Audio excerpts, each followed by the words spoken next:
A man who stabbed his victim to death on a petrol station forecourt has been found guilty of murder.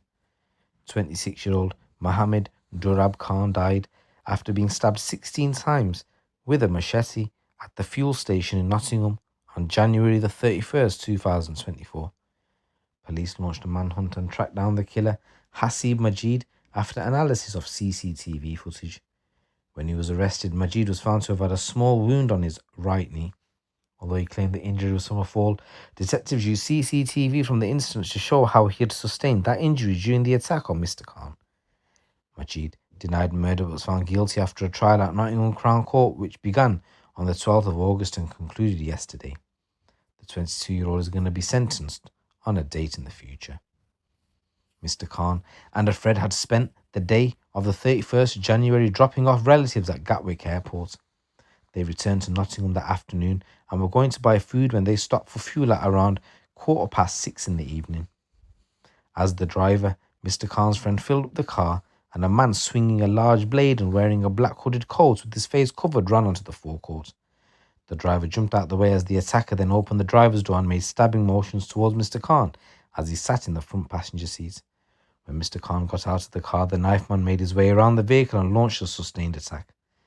Mr. Khan did fight back but fell to the floor and was stabbed 16 times in total. He was helped by members of the public and treated by paramedics, but despite the best efforts, Mr. Khan was pronounced dead at the scene just before 7 p.m. Detectives discovered from CCTV footage that the Ford Focus car Majid was travelling in had passed the vehicle Mr. Khan was in moments before the attack. The Focus did a U-turn in the road and followed the other car before parking up, and after the attack, Majid returned to the waiting car and it departed. Majid was identified as a suspect and arrested early the following morning on suspicion of murder. So the court heard that Majid feared violence from Mr. Khan because he threatened the defendant during phone calls and vandalized his car in the weeks leading up to the fatal attack. Majid's ex-girlfriend became reacquainted with Mr. Khan in September last year, which developed on from being a friendship and caused bad blood between the two men, the court was told. The prosecutor asked the defendant, "Have you shown any remorse?" And he replied, "You've not asked me that before, but I'm going to answer that. I am ashamed to look behind at the family and friends of Mr. Khan. There is a mother who has lost her son, someone that has lost their brother and nephew. If you want to talk about remorse, I will talk about remorse. It's nothing I'm proud of. I'm ashamed. I've been living this every day for the last 6 months, sitting in a prison cell, and will probably spend the rest of my life sitting in a prison cell for this." Detective Inspector Kaz Smithson of Nottinghamshire Police said this was a tragic accident in which a young man with a bright future lost his life in the most brutal, public and senseless manner. The car Majid was in performed a U-turn in the road, seemingly after he spotted Mr. Khan by chance entering the petrol station. It's a busy forecourt next to the main road through the city, and as members of the public looked on, Majid launched a frenzied and sustained attack on Mr. Khan. The level of violence displayed was horrific, and he can expect to be locked up for a very long time. I would like to thank Mr. Khan's family for their dignity throughout the court proceedings, and we will continue to support them in any way we can as they rebuild their lives without their loved one. Once again, I just want to say rest in peace to the victim. Condolences go out to your family. And in this next news story, a man and a teenage boy have been locked up for a combined 22 years in prison for killing a much-loved father at a Wolverhampton drugs den. Jonathan Williams and the boy were both sentenced at Wolverhampton Crown Court yesterday.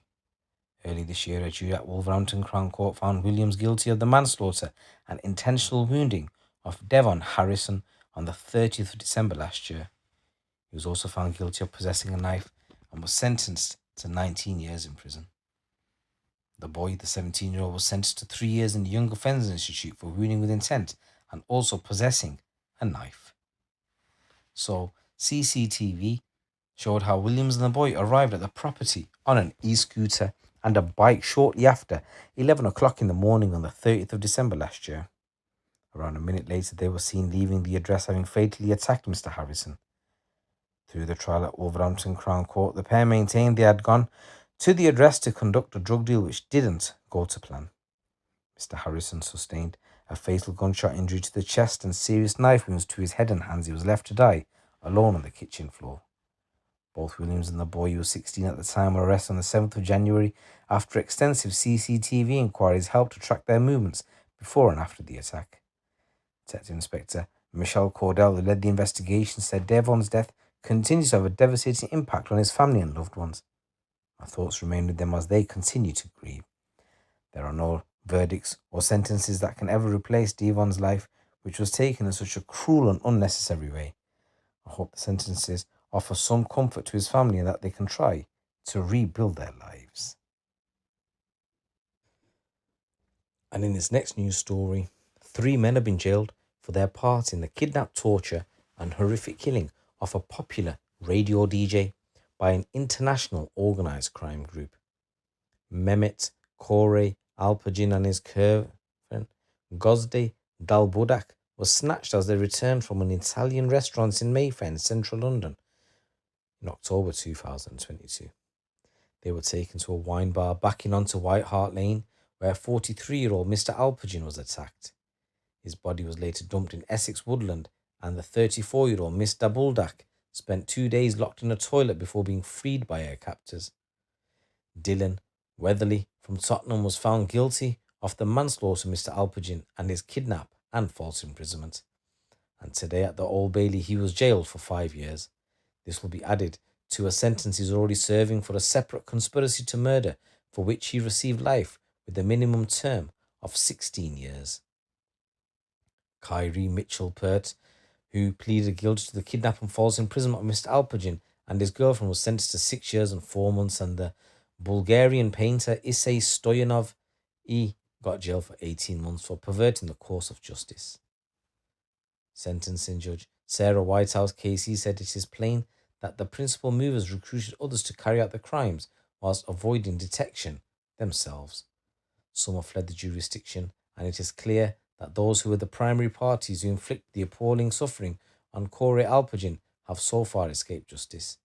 She said it was a carefully planned operation in the context of the supply of drugs as part of an international organised crime group.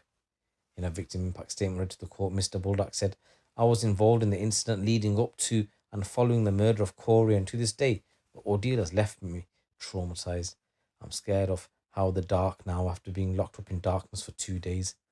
Furthermore, in the weeks following, I could not sleep alone. I often lose focus and drift away with thoughts of the incident in the form of flashbacks."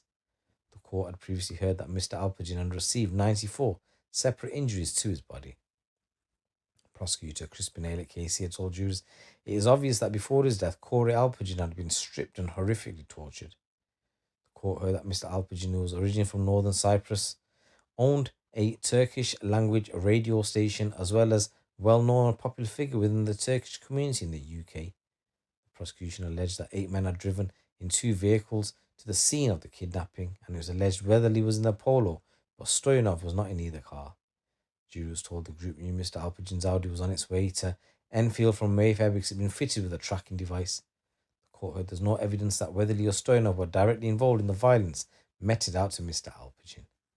There's 2 more suspects, and they are said to be still at large, and they're believed to have fled abroad. Once again, I just want to say rest in peace to the victim. My condolences go out to your family. But there's a few news stories coming out the streets of the UK. It's your boy GC. Keep it locked, keep it real.